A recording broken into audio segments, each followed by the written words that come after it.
Yay. All right, guys, so let's talk about interviewing in the recruitment process. You guys are already somewhat familiar with the recruiting process. You've been being recruited for a while now as accounting students. The recruiting has started earlier and earlier.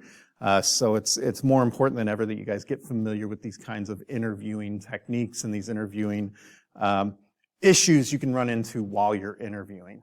Wednesday, we will have Katie Fulp from KPM come in, and yeah, Katie's awesome. And she will talk to you guys more about some of the more common mistakes and things that she sees in interviews and what you can do to make the most out of your interview processes. So the first thing you want to do, obviously, is you're going to want to prepare for the interview, right? So really, it's just, the interview is just kind of a formal conversation between you and the employers. Sometimes it's one person, sometimes it's going to be 3 or 4 people. I know my interview process here at Missouri State was intense. It was the most intense interview process I've ever been through. I went through 3 interviews, I think. The first interview was kind of just a casual, hey, how you doing? Why do you want to teach? The second one is a little more formal with them asking some more technical questions to make sure, does this guy actually know anything about accounting? And then the third one was terrifying. They put me in a room full of the PhDs. Told me I needed to have they told me the day before that I needed to have a 30-minute presentation prepared on anything regarding accounting that I wanted to talk about and be prepared to field questions from the faculty and from leadership of local and national CPA firms. It was scary. So very intense process. So interviews, all I'm saying there is they can vary wildly what you're doing in an interview. It could be something as little as you're sitting on a Zoom call, you're sitting on a phone call, or you're in a room with 10 other people asking you questions. So it really just depends on what you're doing. But you want to be able to prepare for it. You want to make sure that you are prepared to answer the questions that they have, and you want to be able to sell yourself. That's the whole point of this, right? They are interviewing, especially in positions for what you guys are interviewing for right now, for internship positions for the most part. Some of you are interviewing for full-time positions, but a lot of you are just are in the process of interviewing for internships. You have to be able to sell yourself as the one that they should pick, right? Because as friendly as we all are in here, as collegial as everybody is, and as much as you want to see everybody succeed in this class, you guys are still kind of competing with each other for a lot of these jobs, right? So you've got to be able to tell them why you are the one that should get the pick here, okay? And then, you also want to be able to tell, hey, is this the kind of job that's going to help me meet my career goals, right? If I get into this position, is it going to help me get to where I want to be, okay? It's starting earlier and earlier for you guys. Like, I'm shocked to my core that I'm bringing in recruiters to Accounting 201. Like, it is shocking to me. Some of you have been in my 201 classes. All of you have been in a 201 class. How many people in those classes are interested? Very few. Those of you that are in this room right now, right? That's how badly they want people in accounting right now. That's how badly they need people in the accounting right now. I tell you guys, and I'm not joking, you guys have all the leverage. You guys are in a way stronger position than I ever was when I was interviewing. When I was interviewing, I was told, when it was BKD at the time, I was told by their recruiter, if you had less than a 3.4, they just tossed your resume. They didn't even look at it. The big fours, usually less than a 4.0, you were lucky to even get a sniff of an interview with them. Now, they're interviewing everybody for Big 4 jobs, which is great for you guys. That's great. Take advantage of it. Learn these skills now. Make yourself as strong and give yourself as much leverage as you possibly can. And it all starts with some of these interview processes, right? That's why we did that elevator pitch early in the semester. Be able to walk up to somebody you don't know and introduce yourself. Give them a good handshake. Let them know you are the one that should be hired. Let them know you are interested, or you're, at the very least, interested in networking with them, right? So, like I said, interviews can vary. You're going to have traditional interviews where you sit in a room with somebody across the table. I've done plenty of those, okay? Sit with one other person and they ask you questions. They're trying to get a feel for you. Are you a good fit for the job? Then you've got career fair interviews. We didn't do that this semester because we don't recruit during the fall in accounting typically, so we don't have that big career fair. Next semester, you guys should definitely be attending the career fair. Even if you've already got an internship, even if you've already got a job, attend the career fair. It's just more practice for you. It's more networking for you. Every professional I talk to talks about how important it is to network right now, to get to know everybody. And one thing I have found out about accounting and the accounting profession is it is small. Everybody knows everybody. So get yourself in that circle. Utilize, take advantage of that networking, okay? And then now the big thing is digital interviews. So doing interviews over Zoom, that kind of thing. 5 years ago, you would have, you think like the Jetsons, right? Doing face-to-face interviews over the phone. Now, you do it all the time, okay? So those are really the three kinds of interviews that you see. I will caution you here even with the digital ones, dress professionally. Like don't just get entirely dressed. Don't put on the button up and tie and a pair of gym shorts, right? Just if you dress professionally, you're going to feel professionally. If you dress in a pair of gym shorts and a button up, you're going to feel like you're dressed in a pair of shorts and a button up, right? So, you look good, you feel good. That's probably why I don't feel that great all the time. But, that's a saying I hear people spout quite often. So, all right, more details on interview preparation, okay? So, one of the biggest things I hear from employers, especially when it comes to one-on-one interviews, not so much the interviews at the career fair, because those are going to be very brief. Those are going to be like, hi, I'm Abby. I'm, your elevator pitches. Exactly what you did in your elevator pitch. That's typically going to be your career fair interview, especially these bigger career fairs where there's hundreds of students that they're talking to, okay? You got to get in, get out. So I said it's good to bring good resume paper with you because they can tell a difference, right? So, but these sit-down interviews, once you get past that kind of career fair type interview process, you're going to want to do some research on the firm. You're going to want to know who they're talking to. I was pre-warned at one point. I interviewed with Abacus? Yeah, I interviewed at Abacus. And one of my friends, a guy that I worked with for a long time, his wife works at Abacus. And he told me, he said, listen, I know how the interview process goes. The first thing they're going to ask you is what their mission statement is.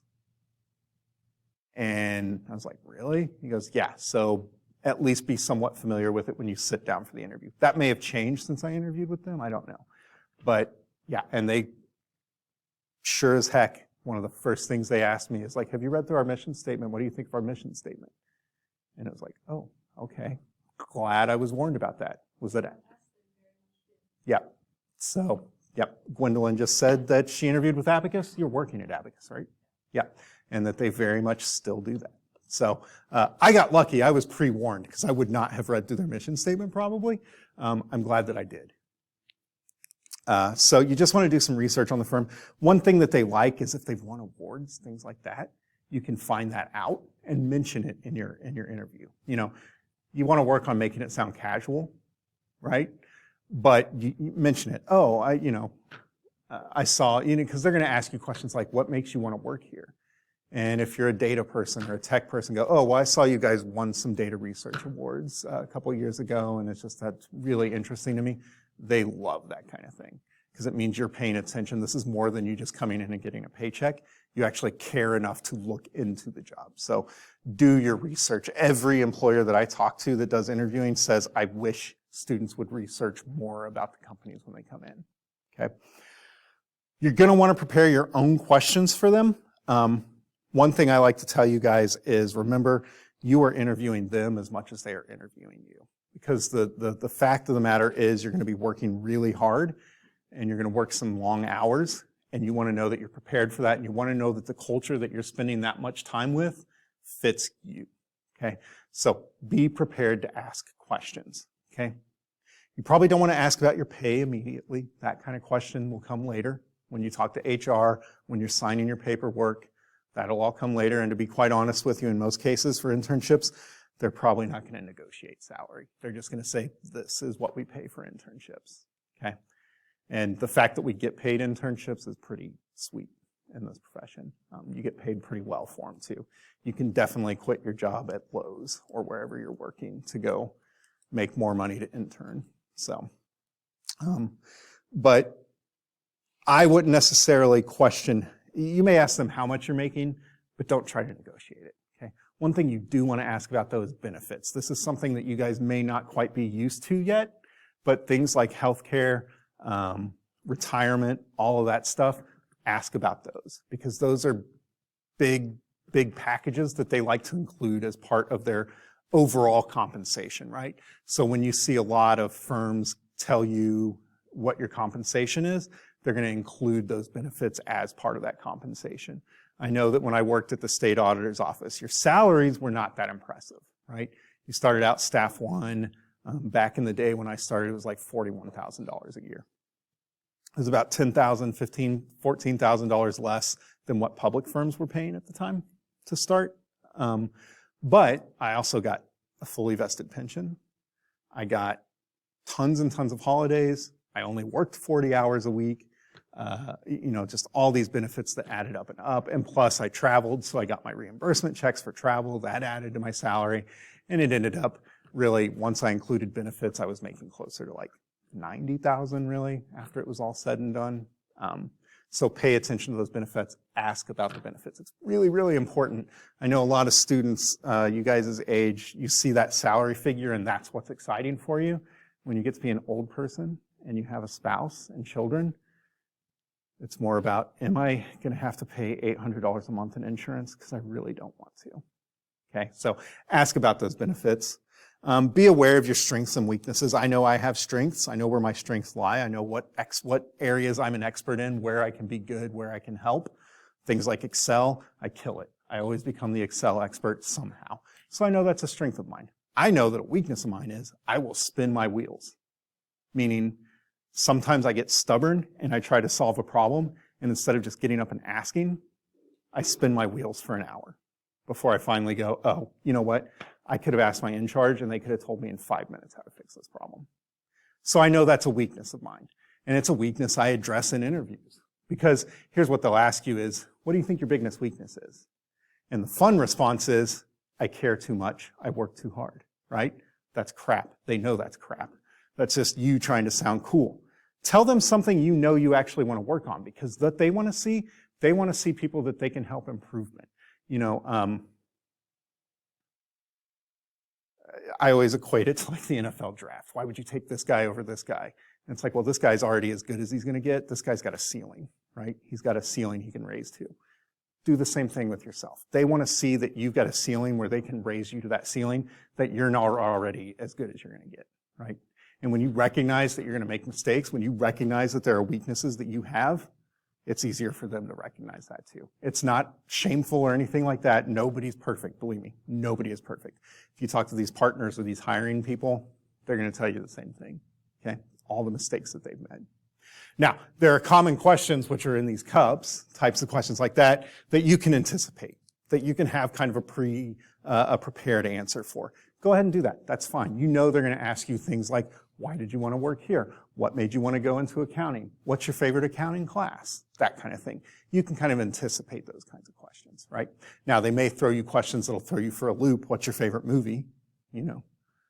Something like that. But they're just doing that to see, can you think on your feet, right? Can you come up with an answer without sitting there for 30 seconds and going, movies?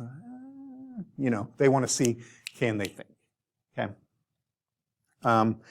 This one kind of goes along with the research thing, know trends, current trends in the industry.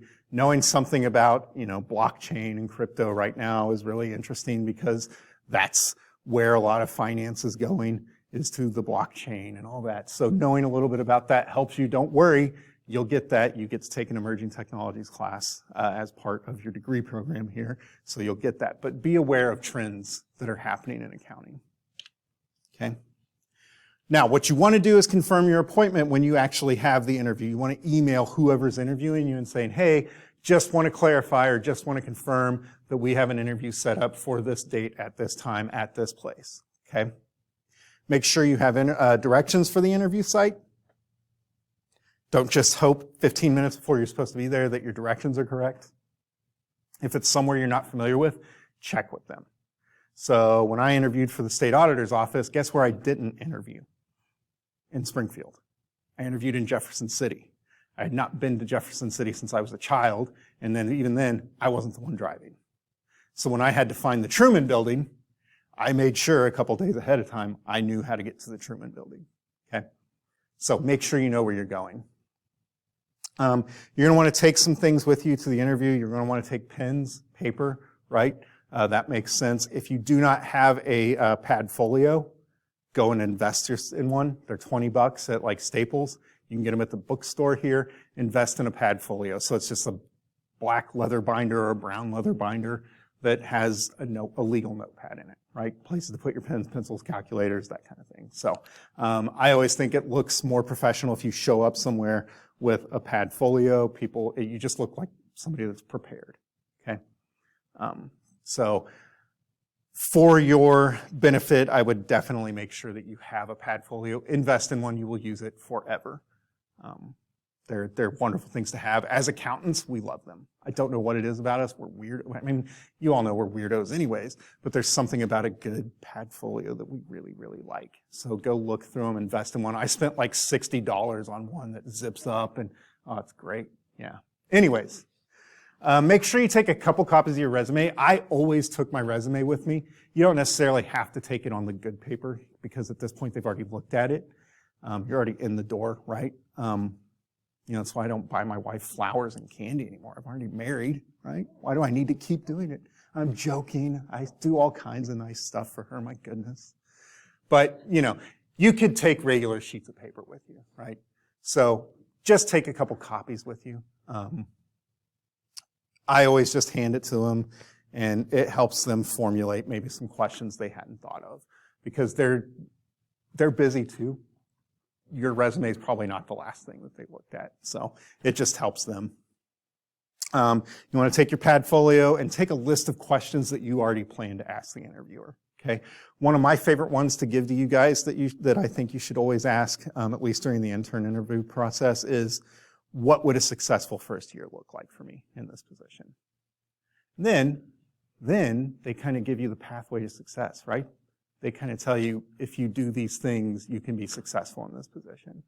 So kind of a good question for them. It's one that kind of throws them off their guard because they don't expect that kind of question. And so you can kind of see, can they think on their feet? So these are just different types of interviews. We don't need to go through all these. We kind of talked about these right at the top of the class period when I told you guys how kind of my interview process for Missouri State went. You're just going to have different types of interviews. Typically, the ones you guys are going to see are these ones here on the left, right? So you're going to have a screening interview. That's kind of like your career fair interview. Hey, how are you? I'm Ian. I want this. I want that. And then they say, okay, we're going to look at his resume further. And then you'll get a one-on-one interview. And this is kind of the getting to know you part, right? Are you a good fit? You seemed like a good fit when I met you for 30 seconds. But let's have an actual 30-minute conversation and see if you're actually a good fit. Once you get through that, then you'll get to the panel interviews. Usually these are a little more intense. These are with like HR management. Sometimes they'll be with managers, partners even, and they'll start throwing more technical type questions at you. Do you actually know what you're talking about? Does what you said on your resume match up to what you can actually tell me? Group interviews are kind of the same thing, right? You'll have a group. I know when I interviewed my first interview at Mercy, I was in a room and I interviewed with like 5 or 6 other people. They were from other departments. They were all from different departments. And they were basically just trying to determine out of these group of people we're interviewing, which department, which one, wants which one, right? So just different types of interviews. Like I said, you're going to get your standard questions like, why did you pick accounting? What made you want to go into accounting? Have a good answer for them, not just, we were joking earlier about, well, I was finance and I thought, what's the point? Probably don't want to tell them that. I always gave them kind of a goofy answer, but it was a serious answer. And some of you will be familiar with this concept. but I knew I wanted to be an accountant after my first intro class because something just clicked with me. It just made sense. I looked around, nobody else, I wasn't struggling. Everybody else around me was having a hard time with it. And I was like, oh, this is easy. What are you guys talking about, right? And then I tell them, it just made something in my brain feel nice to see those balanced numbers, right? To see everything come together, to solve that puzzle. It just made something in my brain feel good. And usually they'll laugh and they'll go, yeah, that's kind of same thing, right? So just have an answer for them that maybe they don't hear all the time, like, I just want to make money. Like, that may be your intention, but give them a better answer than that, okay? If you're interviewing for audit positions in particular, they'll ask you if you're willing to travel. If you're not willing to travel, be honest with them, because you do not want to get into an audit position and they go, oh, you're gone 3 weeks out of the month. Like, that's just your job, okay? I know when I interviewed at the auditor's office, they were very, very clear about that, hey, as a staff one, you will travel 75% of the time. You won't be here. You won't even have an actual desk in your office. You'll share a desk with other people. So just be honest with them. If it's not your thing, just tell them, I'm really not interested in the travel, okay? Like I told you, they'll ask you some surprise questions that are kind of meant to throw you off your game, kind of get you to think on your feet, right? What's your favorite book? What's the last book you read? What's your favorite movie? What TV shows are you watching? I've never had them ask me anything wacky like, why do you think manhole covers are round? I don't even know if I'd have an answer for that. Mine would be just because I'm a child of the 80s and 90s, because the Ninja Turtles shells were round. I don't know. That would be my answer for that. So just be prepared for kind of anything, okay? They do like to ask questions about your weaknesses, questions about failures, questions about struggles that you've had. This bottom one here, tell me a time where you failed to meet a deadline. I really like that question. Tell me about a project that you didn't do very well on. Why didn't you do very well on it? What did you do to improve that, right? They're just wanting to see, how do you handle adversity? Do you learn from your mistakes? Because guess what? As an intern or as a first-year staff, you're going to make all kinds of mistakes. And they're going to expect you to learn from it. And they're going to expect you to make those mistakes. And they're going to be okay with you making those mistakes. What they won't be okay with is if you make that same mistake every day for a month. Then they go, I don't know that this is going to work, because you should have learned from this. Okay? So make sure, I don't know how many of you plan on doing like international study or international accounting, but make sure you're familiar with the cultures outside of the U.S. before you do that. Very, very different cultures. Bribery is a thing in other countries. Not so much in the United States. I mean, it is in the United States, but it's like quietly done. It's done out loud in other countries. So you've just got to be familiar with the culture and how they handle these things, okay? This is just from the interviewer's perspective. Really, the big part is here down at the bottom. What they expect from you guys, in my opinion, is sometimes unobtainable. Like, it's crazy what they want from you guys. They basically, Dr. Church, I don't know if any of you guys have taken classes with Dr. Church or know Dr. Church very well. She's the department head here in the accounting department. She likes to say they expect you guys to be unicorns. They want you to be able to do in your first year what they didn't expect of people in like their fifth year, 10 or 15 years ago. So you're going to have a lot of expectations of you from a technical perspective of accounting, but they're also going to have some just basic professional expectations. And some of these sound really silly, but believe me, everybody will work with somebody that violates at least one of these, okay? So make sure you're enthusiastic, that you're smiling. You want to make sure you're professionally dressed and well-groomed. Make sure you're qualified for the job. Be able to talk with the recruiter. You don't want to stare down at the desk and mumble the whole time. That's not a good indicator of your communication skills. They want to see that you can communicate, because one of the lies that you're told before you get into the accounting program is that you sit at a desk and you crunch numbers all day, and that is just not what we do as accountants. As accountants, we communicate a ton. That is why we take this class. We're learning to communicate as professionals, as accountants, right? So be able to communicate. Show that you're willing to learn. Accountants are lifetime learners. you will find that it does not matter. Whatever certification you get, and everybody in here will have some kind of certification before it's said and done, you will do CPE until you want to scream, okay? If you have more than one certification, it becomes even worse because they've all got different CPE requirements you have to meet. So just be prepared to be a lifelong learner and be willing to show that you're willing to learn, okay? And you want to show that you're motivated, right? That you're ambitious, that you don't want to just get in and be staff one for the rest of your life. You want to move up, okay? These, again, pretty common sense, right? You want to make a good first impression. You want to dress in a business-like way. You want to make sure that you arrive early. So the dressing, make sure you know how you need to dress. For an interview, you're probably going to want to go business professional, right? So make sure you are dressing appropriately. You don't want to show up to an interview in jorts and a t-shirt. That would be embarrassing, okay? You're going to want to turn your cell phone off. My advice here is just don't even bring it into the building with you. Just put it in your car because, and this is no slight against the younger generation, I do it, I'm guilty of it too. Everybody has a habit when there's that lull in conversation where you pull your phone out. Can't help it anymore. It's just part of you now. If you leave it in the car, you don't have to worry about doing that, right? And sometimes they're sneaky and they'll leave you in an interview room for a while by yourself to see how you behave. And if you sit there and are uninterested in anything and just looking at your phone the whole time, not always a good thing, right? Because to them that means, oh, well, if there's a lull in work, they're not going to be the kind of person that's looking for something to do. They may be the kind of person that just sits there and is like, well, I'm going to get paid to do nothing for a while, right? So my advice, just leave the phone in the car. It makes it easier.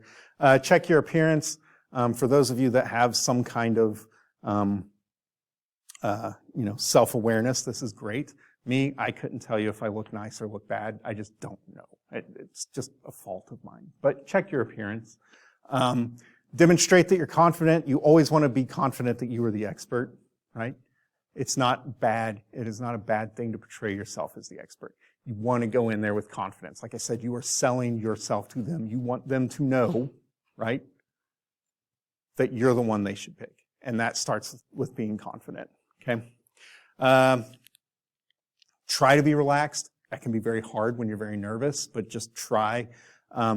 Use a firm handshake. We used to, back in the day, they taught us how to give handshakes because I still get, like, the worst is shaking hands with somebody and it's like, what are you doing? It's so weird. So we used to practice handshakes.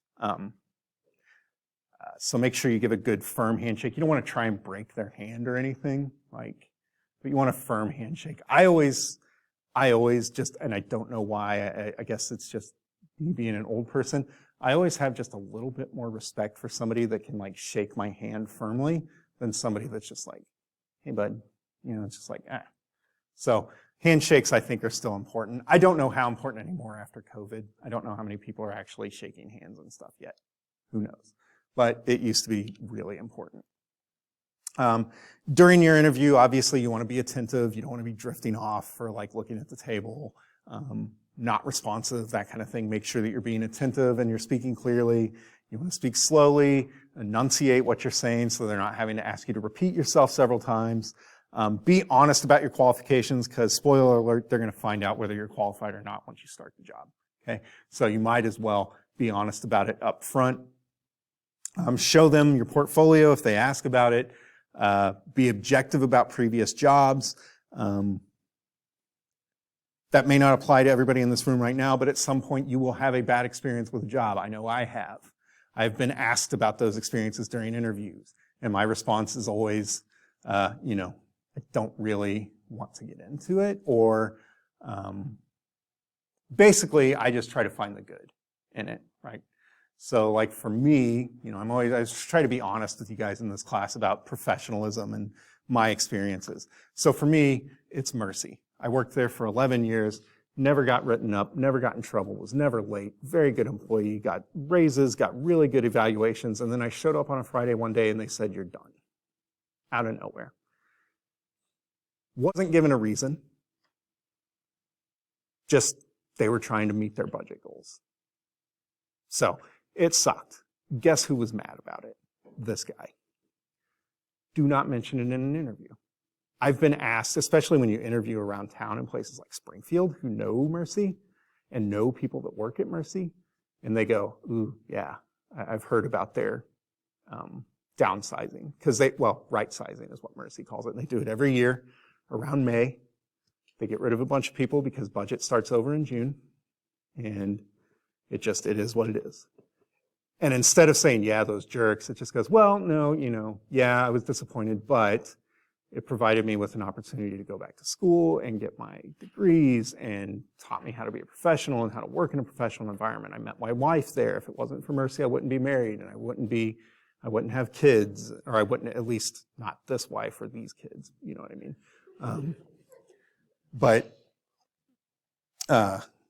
So just try to spin the positive, even if it was a crappy experience. That was one of the worst times of my life. I had identified so much with that job that it was really hard for me to see what I was going to do past that. Now, it turned out to be the best thing that ever happened to me, right? I ended up at the auditor's office, a job I absolutely loved, and through there, speaking opportunities here, ended up here in a job that I really, really love. So there are positive ways to spin those bad experiences. Make sure you can find a way to do it. Like I said, it may not apply to everybody right now, but at some point in the future, you are going to have a bad experience with a job. Find a way to spin it positively. So would it be bad to say something along the lines of if you were having a lot of communication issues with a previous supervisor, if you said something along the lines of, well, I learned how to communicate in difficult scenarios and stuff like that? Yeah, I mean, you could spin it that way. It gave you insight on how to work with different personalities, right? So, the last one is always my favorite, avoid nervous habits, because I got lots of them. I move a lot, I fidget a lot, I put my hands in my pockets a lot, I just cannot help it. You guys, I'm sure, have noticed that because I pace constantly. And there's going to be a trail in this carpet before the end of the semester because I'm in here from 9 o'clock to 1:30 in the afternoon, Monday and Wednesday. So, but try to avoid those nervous habits. I have to be very conscious when I'm interviewing with people not to touch my face, not to do those kinds of things. One employer told me one time they had a brilliant candidate in the interview room, and they were so excited to interview this guy. 4.0 student, he was in organizations, he just great candidate. And this is back when it was like super competitive trying to get these like top end jobs and internships. And they said they did not hire him because in the middle of the interview, he just picked his nose. Just picked his nose. And I'm sure he was nervous and just did not think about it. But try to avoid those things. Okay, guys?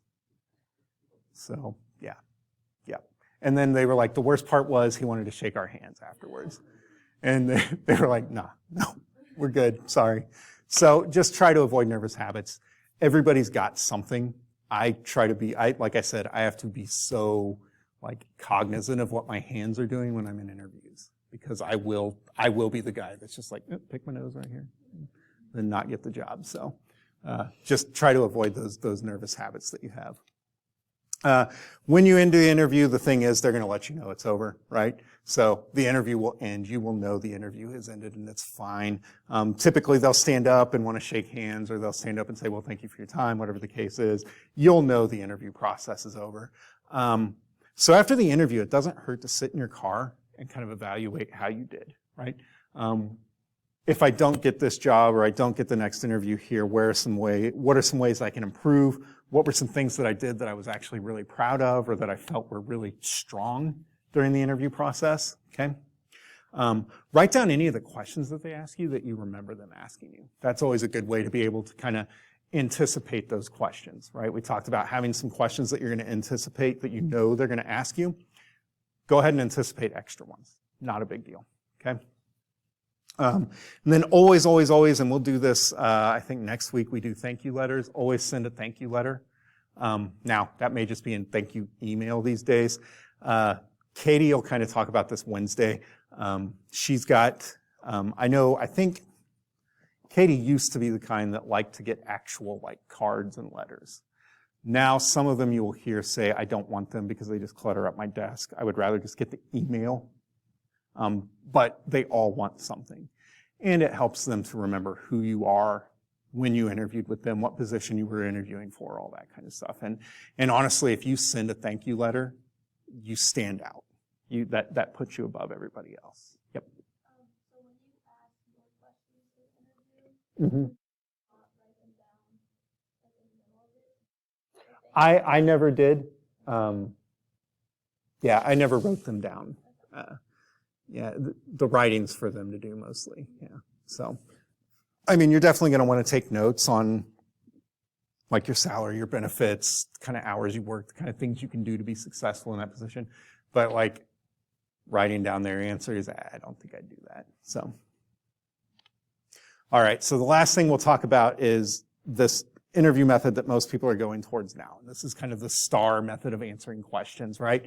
So you give them a situation, you give them the task, you give them the action that you took, and then you give them the result that came from that action. So set the scene, describe the purpose of what you were doing, explain what you actually did, and then share the outcome. So this is the kind of interview response that employers are looking for now. They like that more narrative response. And so if you can practice this and get pretty decent at it, I think you'll see some greater degrees of success. I believe Katie will also talk about STAR method when she's here on Wednesday. So you'll get questions like this, like, tell me about a time when you had to work under pressure. How did you handle that challenge, right? So your sample response, this is the kind of response that they're expecting with this STAR. So what's the situation? Well, the situation was revenues were declining for this landscaping company that I worked for. We had several long-term clients that were not renewing their contracts for whatever reason. My goal was to generate new ideas and materials that could help us with the retention of current customers and hopefully add some new customers and get some past customers back. So I designed a new flyer that included coupons and updated rates that we could both mail out and place on doors while we were in neighborhoods. I also used a phone list to make cold calls to former customers, informing them of new rates as well as discounts offered. And then the result of that was by the end of the summer, we had signed 20 new accounts, retained 95% of our current accounts, and welcomed back 7 former customers. So you can kind of just see it's a more narrative response than just, I made flyers and got customers back, right? Just a little bit more narrative, a little bit more story focused.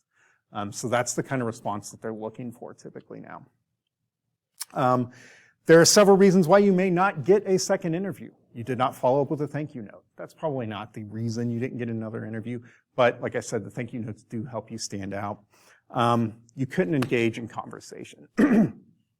That's typically the one that we see, is that students just weren't able to communicate effectively. If you're more interested in the salary than the actual job, that's always a red flag for them. You're asking questions that can be easily found, right? I tell you guys a lot, don't email me questions that you could find the answers to in the syllabus or in the course calendar or whatever the case is. Same thing goes with your employers. Don't ask them questions that you could find on their website, because that shows them you probably didn't look very hard, right? But there's lots and lots of reasons why you may not get a second interview. And the honest answer is that they're probably not going to tell you why you didn't get a second interview. You probably just won't hear back from them. And that's just the nature of it. Again, after the interview, you're going to want to jot down the names and titles of the people that you interviewed with, okay? Send any thank you letters or thank you emails. You can send follow-up letters to check on the job. You can send follow-up emails to check on the job. You can call and check on the job just to see the status. If you waited a week or 2 weeks, call and say, hey, had an interview with you guys last week. I was just curious, what is the status of that? The next thing that you guys are going to run into, a lot of you guys will run into, is having to decline job offers. Especially when you're doing these internship processes. You're going to get offers from several different companies. Make sure you do it tactfully. Make sure you use tact when you're doing it, okay? You want to be polite and you want to be factual about it. Just tell them why you're declining the offer. Don't try to lie to them. Just be honest and say, this is why I'm declining the offer. One thing you want to try not to do is to decline a position after you've already accepted it. So, take a position at Forvis and then you get offered a position at Deloitte and turn the one at Forvis down after you've already signed your paperwork at Forvis. Not good form. And like I said, most of these companies, the people know each other, right? And they talk. And then you don't want to be that guy, right? That takes a job and then says, I don't want the job anymore. So just be careful about doing that. That's not to say don't ever do it. I have seen students do it before, but you better provide them a pretty good, solid explanation as to why you're doing it, okay? Rejections are going to happen. You can't take them personally. I've been rejected from many, many jobs. It's okay. It happens.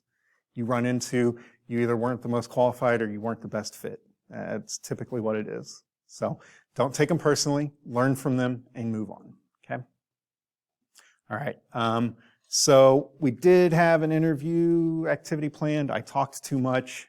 We've got a guest speaker Wednesday, so I will think about what to do with this interview activity. It may be something I post for you guys that you can kind of just complete yourself, okay?